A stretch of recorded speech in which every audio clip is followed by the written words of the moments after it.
prepare seu coração para uma palavra que pode mudar o rumo de sua vida, pois tenho certeza que Deus irá falar contigo. Fique até o fim e não se esqueça de comentar sobre a mensagem. Deixa seu like e compartilhe. Um povo alimentado de Cristo, ele coopera com a igreja. A gente fala bastante de paternidade, paternidade, paternidade, e às vezes as pessoas traduzem errado paternidade. Paternidade não é para criar uma dependência ministerial. Paternidade espiritual, ela faz o que? Ela ensina a pessoa a ouvir a voz de Deus. Amém? Então a minha pergunta é: qual é a visão que governa a sua vida? O que você espera da igreja? O que você espera do evangelho?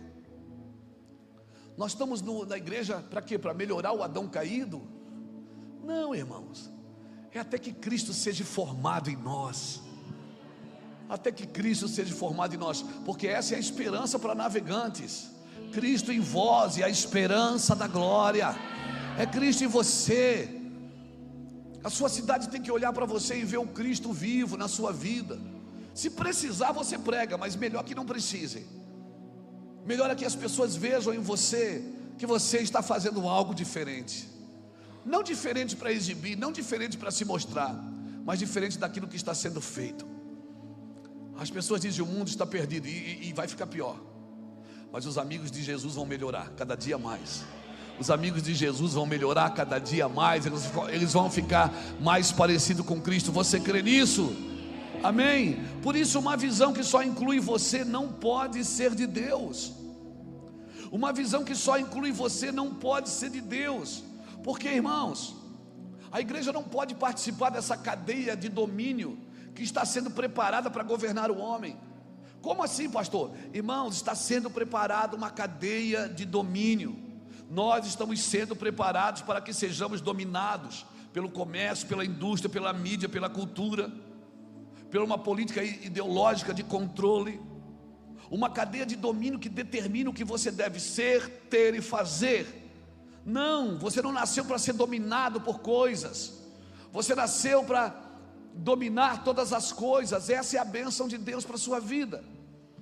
Mas eu vou lá na igreja então para Deus me abençoar. Deixa eu te falar, tudo que Deus cria, Deus abençoa. Gênesis 1:26, e Deus criou o homem e o abençoou, e disse o que para o homem? Frutifique, multiplique e sujeite a terra. Olha o processo.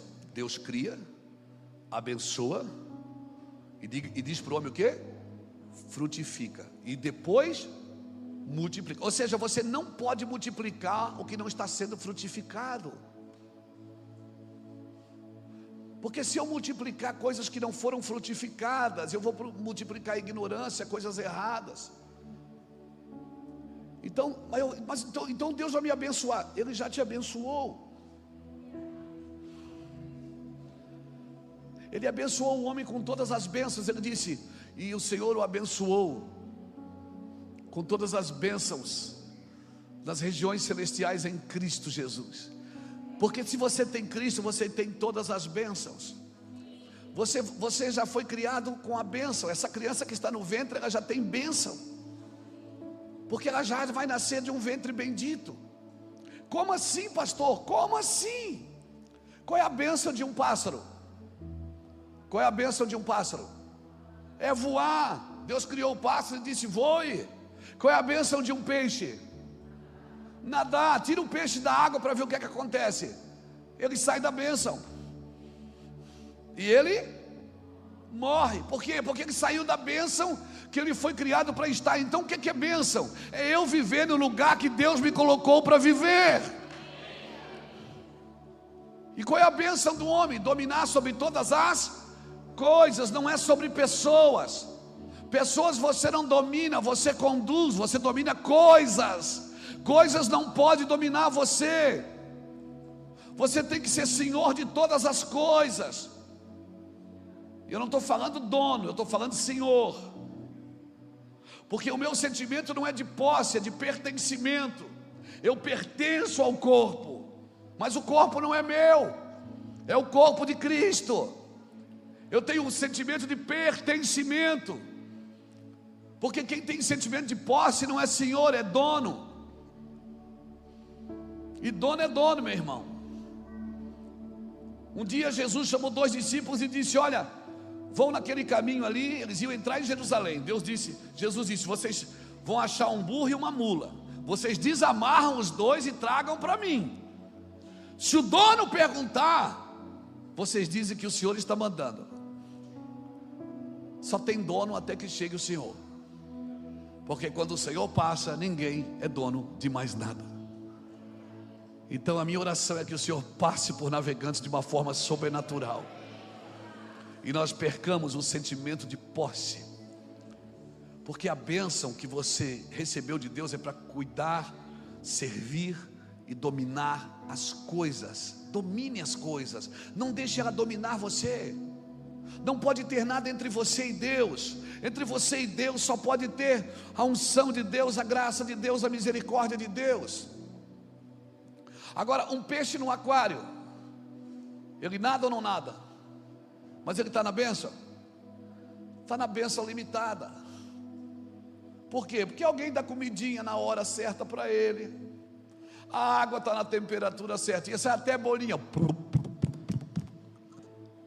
Não tem predador no aquário.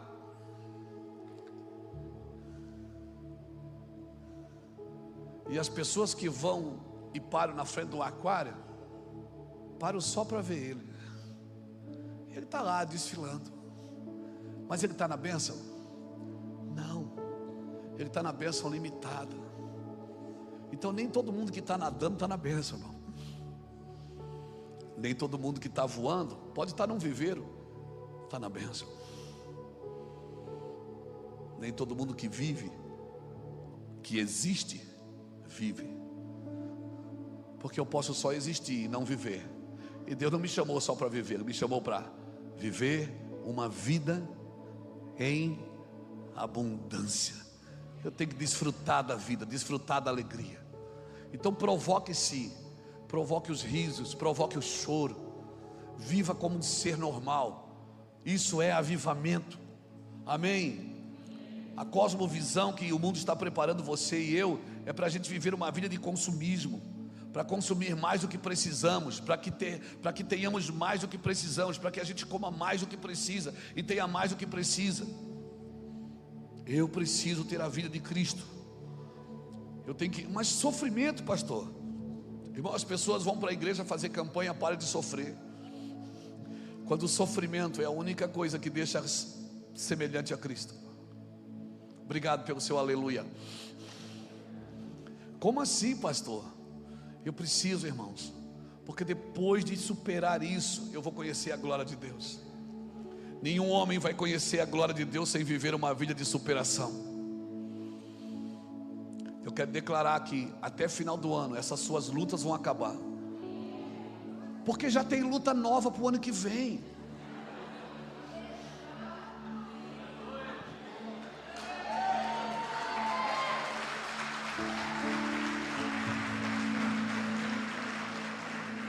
Novos cenários, novos desafios. Você vai ficar a vida inteira dentro do aquário? Não. Você tem que ir para a guerra, para a luta. Você tem que ir para o mar aberto. Tem peixe-espada, tem tubarão. Amém? Procurando Nemo. Entendeu? Mas a gente não, a gente quer se isentar de todos os problemas. E quando alguma coisa acontece, ai meu Deus, porque a gente traduziu que vida boa é vida sem nenhum problema. Irmão, a vida sem nenhum problema é chata demais. Você não tem nenhum BOzinho para resolver durante o dia.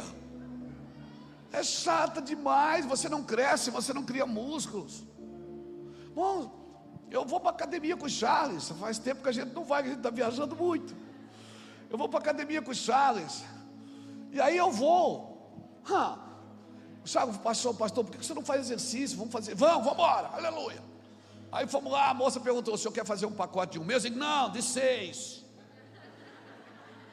E fiz de 6 meses. 6 meses, irmão. Aí fui no primeiro dia. Você compra roupa nova para ir no primeiro dia, não é? tudo arrumadinho, fui lá, garrafinha. Já entrei assim, parecia que eu estava 10 anos na academia. E aí entrei, o Charles lá, o Charles é um cavalo, pega 60, mais 60, é uma coisa louca. Eu pego 2, 3. E o Charles assim, pastor, vai devagar. Eu digo, deixa comigo, rapaz. Para, 57 anos aqui, meu filho, ó. E vamos lá e tal. Eu disse, pastor, não, assim, ó, hoje faz só braço, amanhã a gente faz perna. Depois da manhã a gente faz outra coisa. Eu digo, tá bom. Primeiro dia, fui. Acordei já, meio... Aí o Charles me ligou, disse, vamos hoje? Eu disse, meu Deus, ainda falta 5 meses e 29 dias. Já tinha pago, adiantado. No quarto dia eu estava andando que nem o Danduque. Eu estava andando que nem o Danduque no quarto dia. E eu me lembrava que ainda faltava 5 meses e 26 dias. Por que eu fiquei assim? Porque você mexe em lugares que você nunca mexeu na vida. Você sai do básico. Sabe aquela coisa, eu vou na igreja, dou o dízimo, participo de um ministério, glória a Deus e aleluia. Isso é o básico, gente. Uma vida intensa com Cristo vai mexer em músculos da sua vida que você nunca mexeu. E não adianta reclamar, está doendo. Vai doer. Só que depois, se você vencer o primeiro mês, você pega coisa assim que parecia que você não conseguia mais pegar, porque você entrou num outro lugar, numa outra dimensão. O evangelho, irmão, é intenso. Evangelho é algo intenso. Não dá para viver uma vida normal. Vida normal é para quem é normal. Então tudo que aconteceu de ruim na minha vida me tornou naquilo que eu sou, porque teve que acontecer. Se a Bíblia diz em 2 Coríntios 5, versículo 13 e 21, que Ele me reconciliou com Ele, então as feridas foram necessárias. A alma precisava ser ferida, meu corpo precisava ser ferido, para eu me tornar quem eu me tornei. Porque hoje eu não desisto de nada, irmãos, e eu não desisto de ninguém. Eu aprendi resiliência com o Espírito Santo. Eu sei que a dor vai passar, daqui a pouco vai ficar forte de novo. A dor vai passar, eu sei que ela vai passar. Por quê? Porque não tem como ela não passar. Só que essa é a pedagogia de Deus para me viver um avivamento. Então quando Jesus disse para a mulher, vai buscar seu marido, ele sabia que ela não tinha, mas ele queria ouvir verdade da boca dela. E ela disse, olha, eu já tive 5, e o que eu tenho, né? Vai buscar seu marido. Ela disse, eu não tenho. Ele disse, nisto fosse verdadeira. Ela podia ter contado uma história, mas ela não contou. E ela ganhou crédito com isso. Ela não contou a história. Porque Deus, irmãos, não tem problema com os seus problemas. A gente só precisa ser sincero com Deus. Deus, eu sou assim. Deus, eu preciso de ajuda nessa área. Não adianta a gente se comportar como alguém que não tem problema. Todos nós temos problemas, eu tenho problema. Irmãos, eu imagino, a gente acorda de manhã, já pega a Bíblia. A gente acorda de manhã, já está falando em línguas, vai escovar o dente. Daqui a pouco bota o louvor. Lá em casa então, em cada quarto tem uma música. Todo lugar tem uma Bíblia. Para gente que prega todo dia. Amanhã eu estou em Balneário, domingo eu estou na igreja, terça-feira eu estou em Blumenau, quarta-feira eu estou com os casais do meu Evansede, quinta eu estou em Curitiba, sexta em São Paulo, sábado tem o café, domingo mais 3 cultos, segunda nós vamos para São Luís do Maranhão.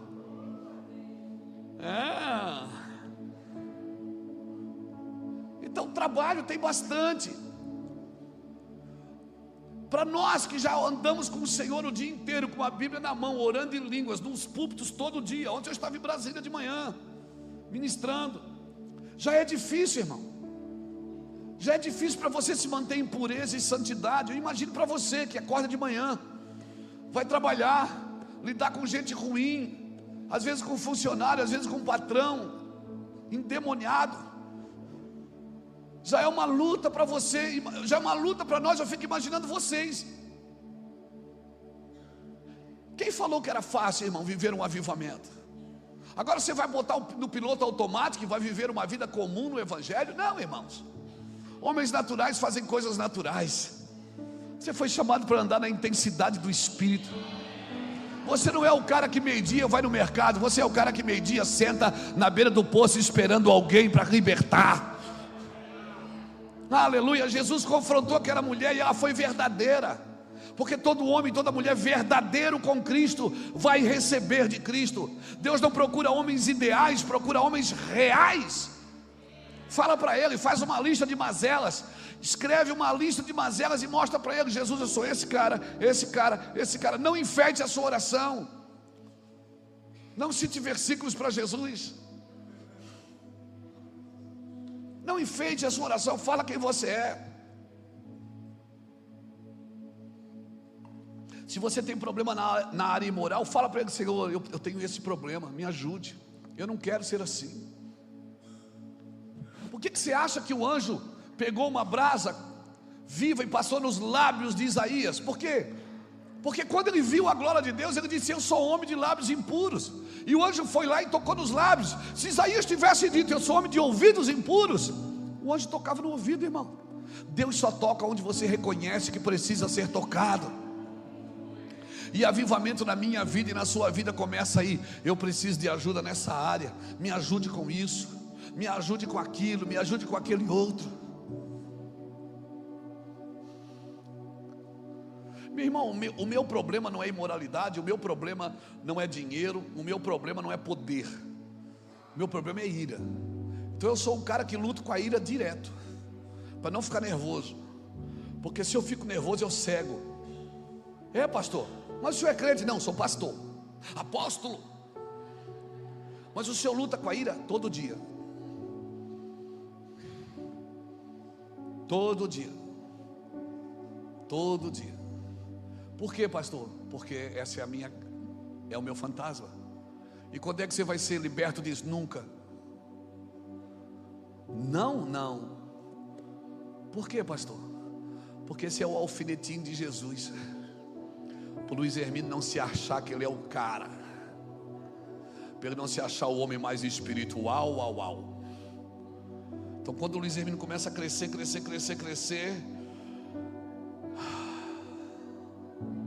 assim eu pego o alfinetinho e faço assim, ó.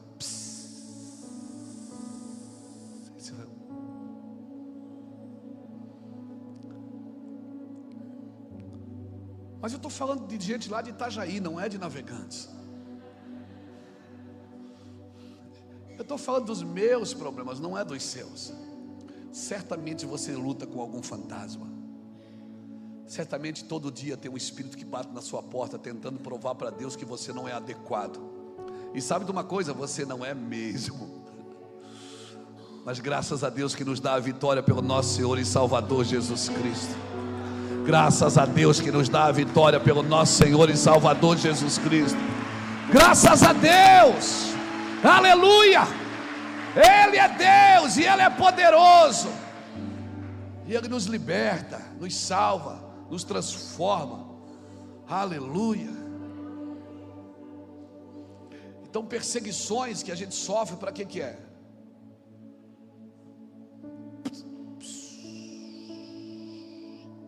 Em vez de você endemonhar, você ora em línguas.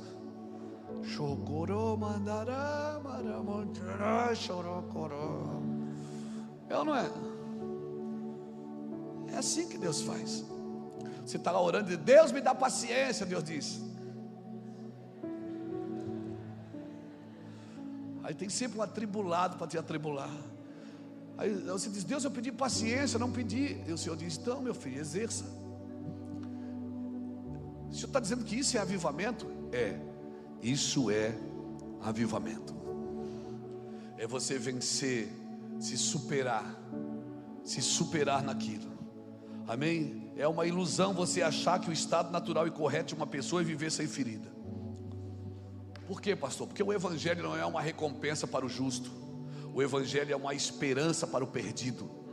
O evangelho não é a tua recompensa, porque você fez tudo certo e foi recompensado. Não, o evangelho é uma esperança para o pecador, não é uma recompensa para o justo.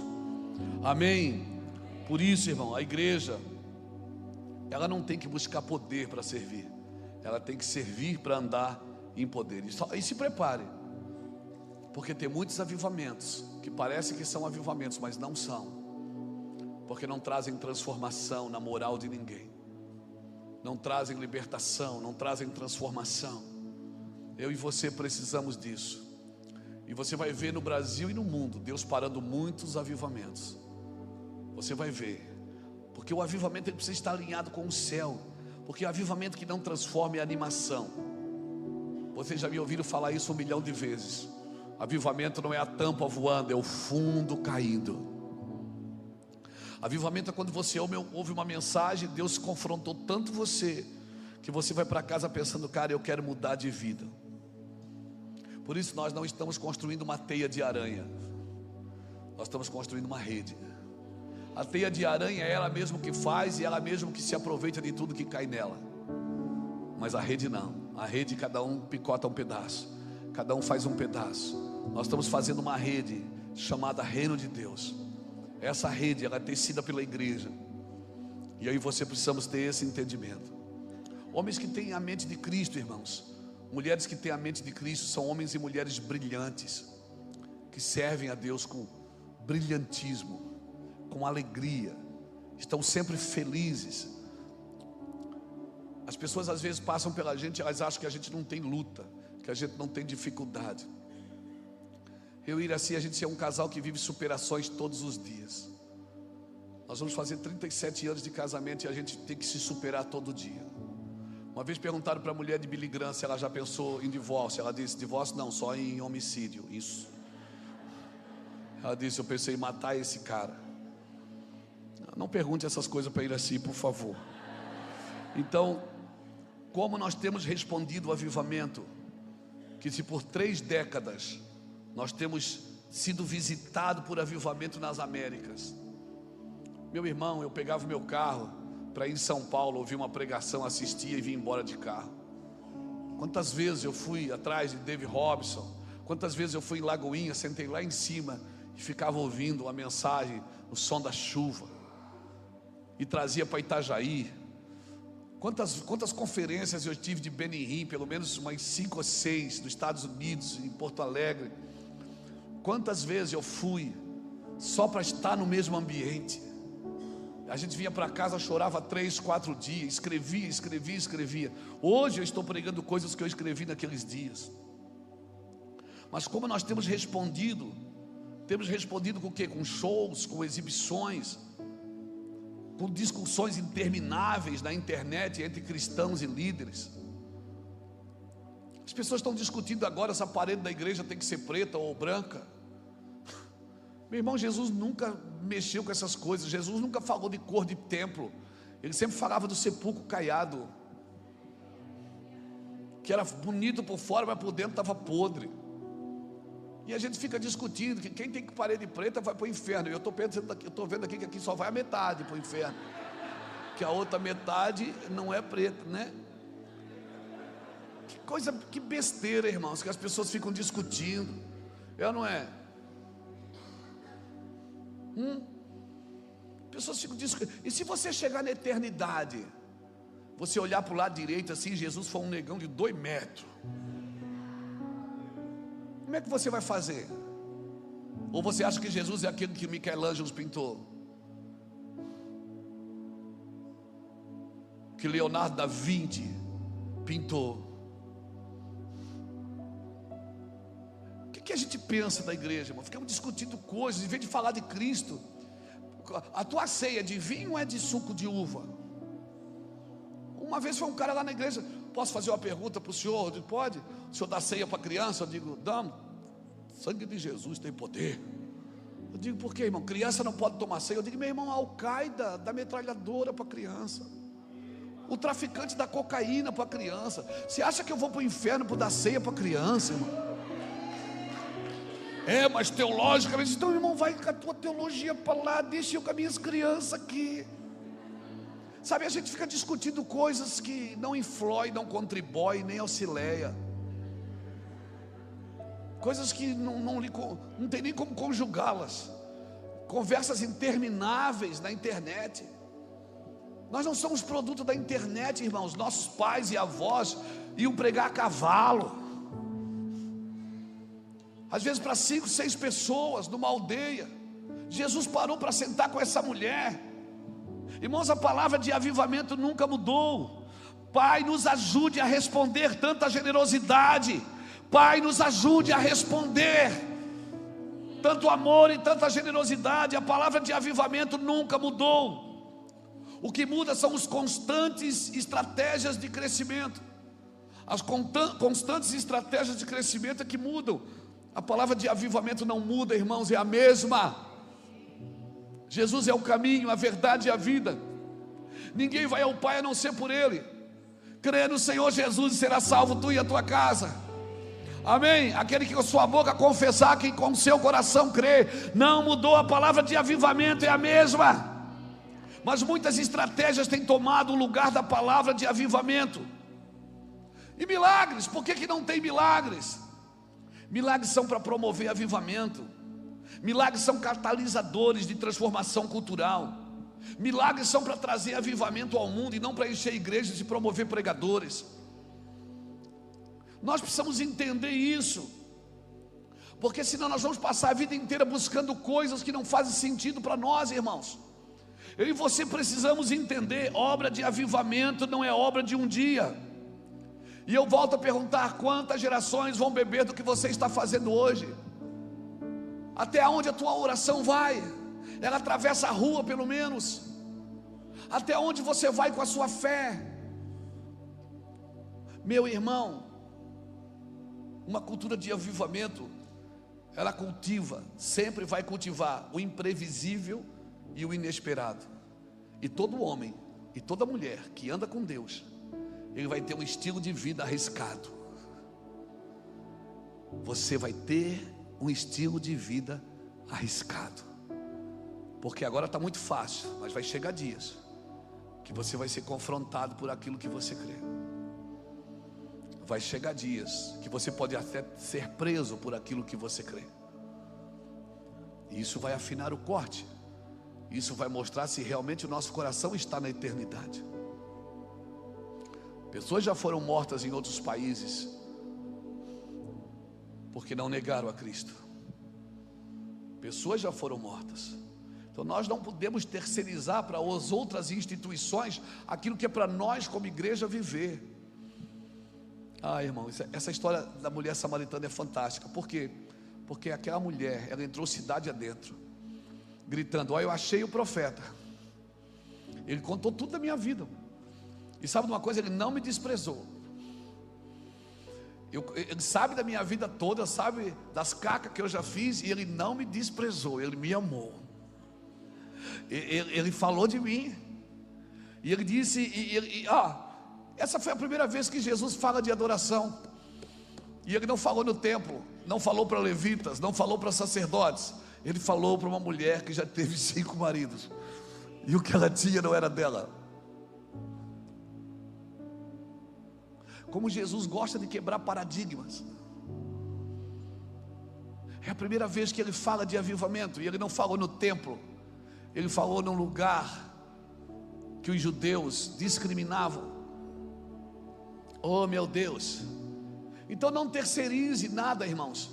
Não terceirize para outra instituição as responsabilidades que são da igreja. Não é da prefeitura, não é do presidente, não é do governo. Ou você acha que as minhas expectativas estão no próximo presidente? As minhas expectativas estão em, sabe em quem? Em Cristo. Em viver o que Ele falou que eu posso viver. Então eu não vou terceirizar a educação dos meus filhos. Eu não vou terceirizar a justiça social. Eu não vou bater no bem-estar social da prefeitura para pedir uma cesta básica. Eu vou levar a cesta básica, porque eu sou igreja e eu fui chamado para cuidar do órfão, da viúva e do necessitado. Eu não estou com as minhas expectativas em ninguém, irmãos. Nós precisamos entender, porque um avivamento genuíno, Deus sempre vai interromper avivamentos sem propósitos. Olha o que Ele fez na Torre de Babel. Os homens queriam chegar a Deus. Eles não estavam construindo um túnel para ir para o inferno. Eles estavam fazendo uma torre para chegar a Deus. E Deus disse: não dá, vocês não podem fazer. Vocês não podem chegar a mim partindo de vocês. Vocês têm que chegar a mim a partir de mim. E o Senhor confundiu e parou aquele avivamento.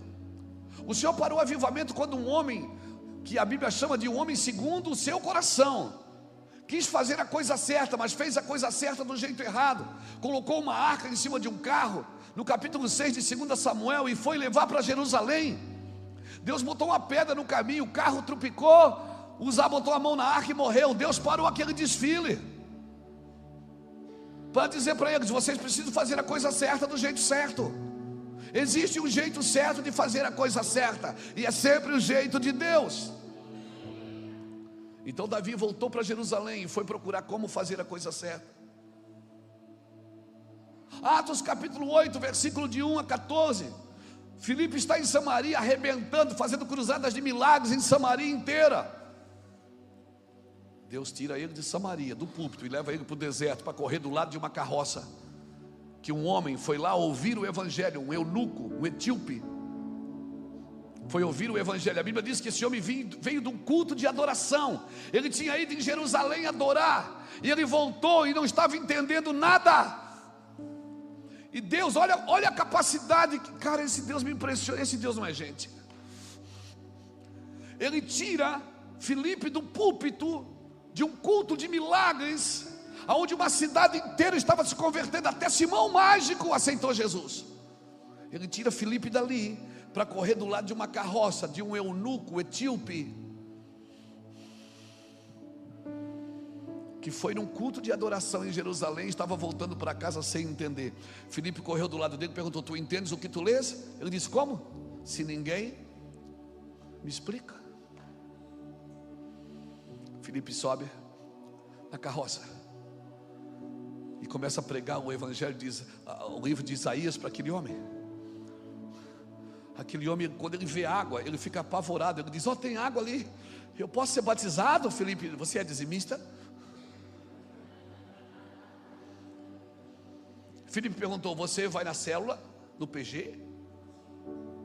Você dá o dízimo? Você é casado, solteiro ou joga boliche?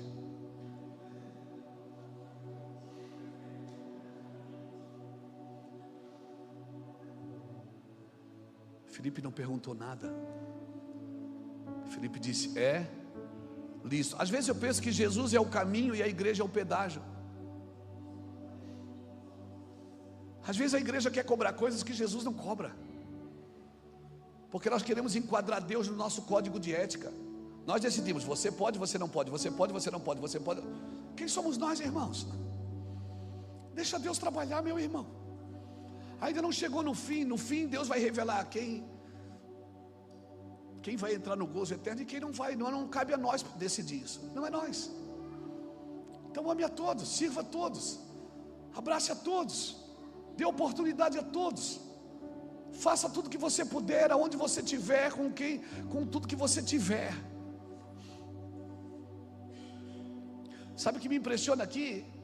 Que para Deus era mais importante aquele homem entender o evangelho do que salvar uma cidade inteira. Por quê, pastor? Porque você só desfruta o que você entende. Se você não entende, você não desfruta. Você vai estar sempre prisioneiro de alguém. Mas quando você entende, quando você entende, Mateus 13:19 diz: ouvindo alguém o evangelho do reino e não entendendo, vem o maligno e rouba-lhe a semente. Mas quando você entende, cara, já era. Demônio nenhum mais consegue te parar, porque agora você entendeu. Então, se você vê Deus parando alguma coisa, não se assuste. É Deus quem para. Por quê? Porque Deus é assim. Vai ver em 1 Samuel capítulo 4, eu termino aqui.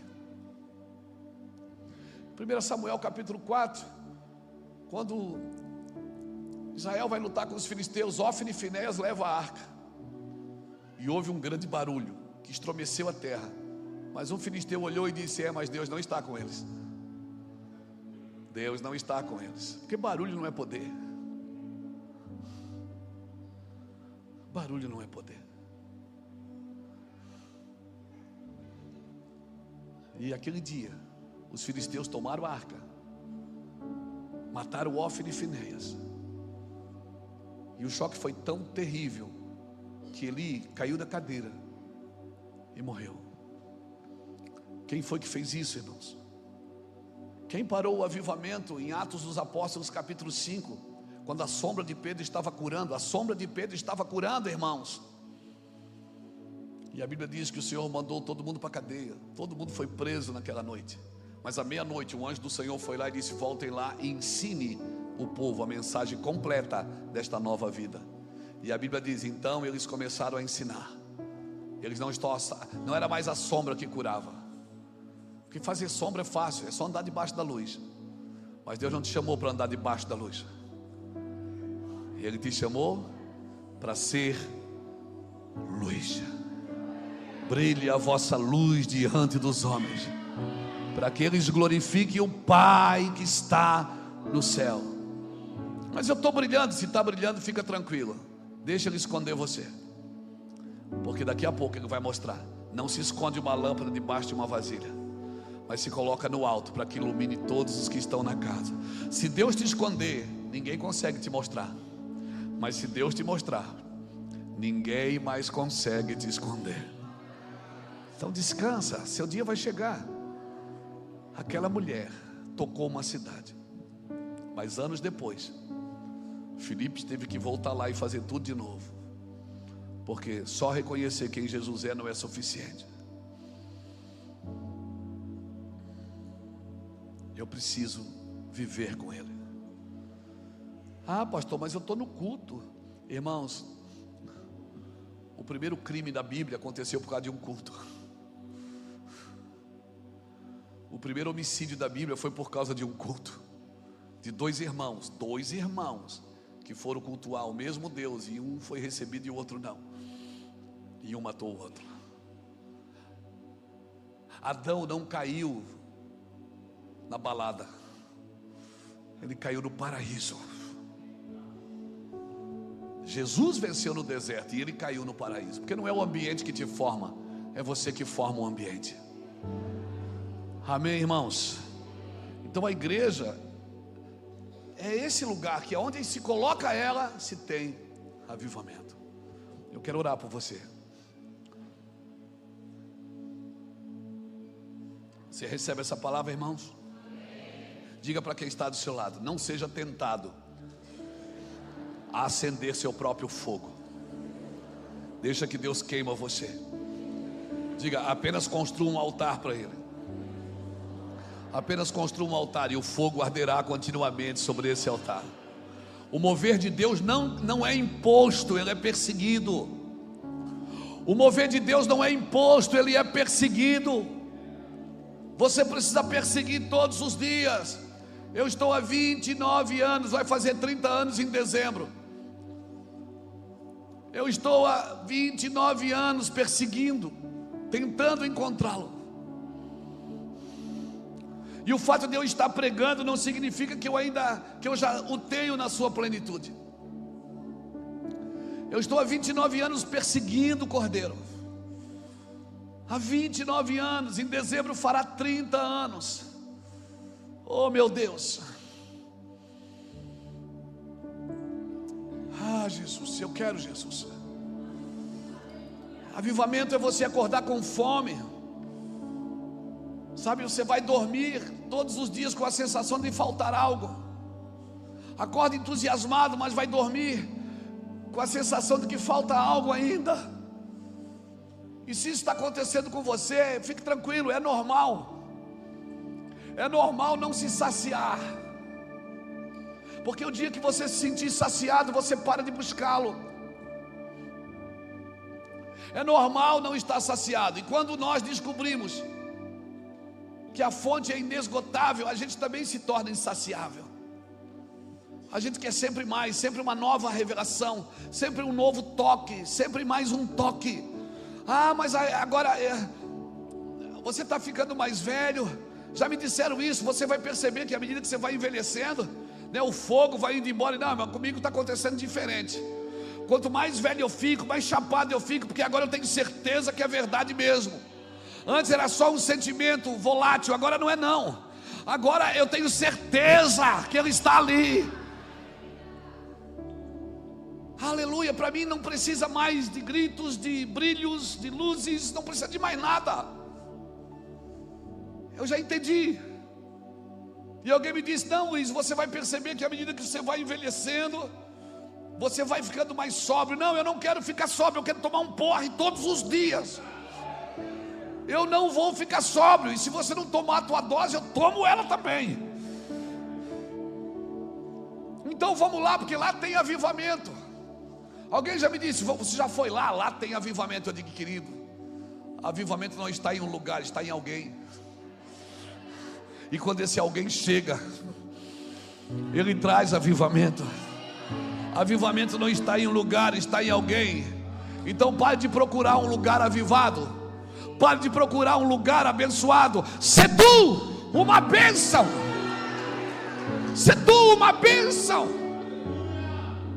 Jesus falou de adoração, e falou de avivamento, e falou de água viva, para uma mulher que aos olhos da igreja, desqualificada totalmente. E foi para ali, para aquela mulher, que ele se revelou como o Messias. Escute, quando ele fazia um milagre, Caleb, ele falava para alguém: não conte para ninguém. Mas aquela mulher ele não impediu. Deixa ela falar. Porque aquele que é muito perdoado,